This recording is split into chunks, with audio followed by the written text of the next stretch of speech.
This is what he said. I am about to restore relationships and marriages.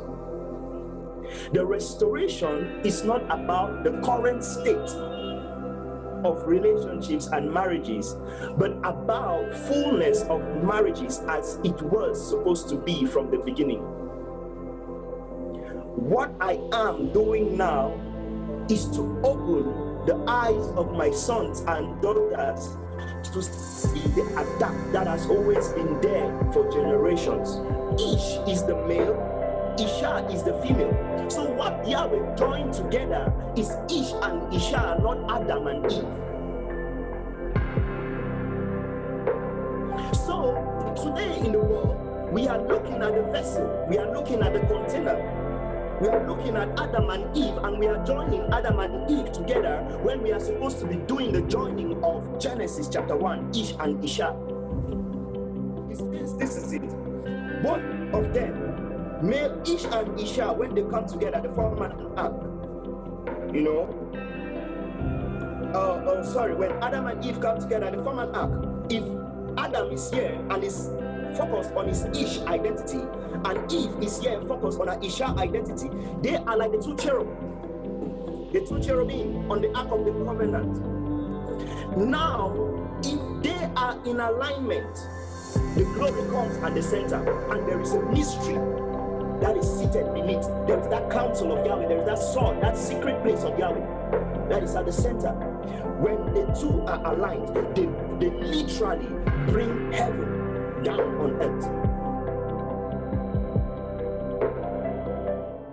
And your templates. So what are cultures and templates? So cultures and templates are sins and concepts and thought patterns that may seem normal to a person. So there's a way we can think, and there's a way we can perceive things, and we may see that as it can be as if it's something just is normal to us. And I could see this in my family. There were some things that were so cemented to the point that we didn't think of it as something that is bad. You know, Genesis 12:1, he says, leave your native country, your relatives, your father's family, and go to the land that I will show you. Because God was trying to do something new in his life. But before that could come, you have to come out of the templates. You have to come out.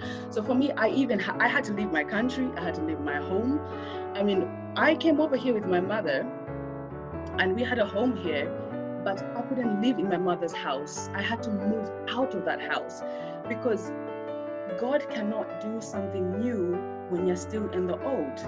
If you don't leave, you cannot cleave to your husband, because your husband is going to bring a whole new culture to you. And if you're still tied up with your family's culture, it's going to distort everything in your home.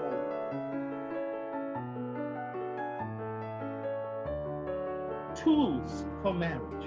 I needed to give you the key of intimacy. I needed to teach you what love really is. Father saw that he saw what needed to be made right. He saw my journey. And so he rearranged the tracks and began changing things around so that I could learn about marriage and intimacy. So from the onset of my wilderness season, he gave me keys. And the most important one was the key of intimacy, so that he wanted me to learn what it truly meant to love somebody.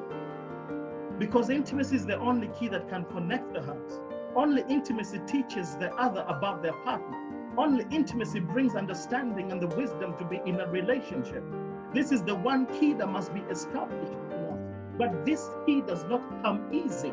And the lack of it is the foundation of ruined marriages. Because intimacy is the encapsulation of every culture of heaven. And the way we can measure intimacy is by measuring how much we are walking in heavenly culture.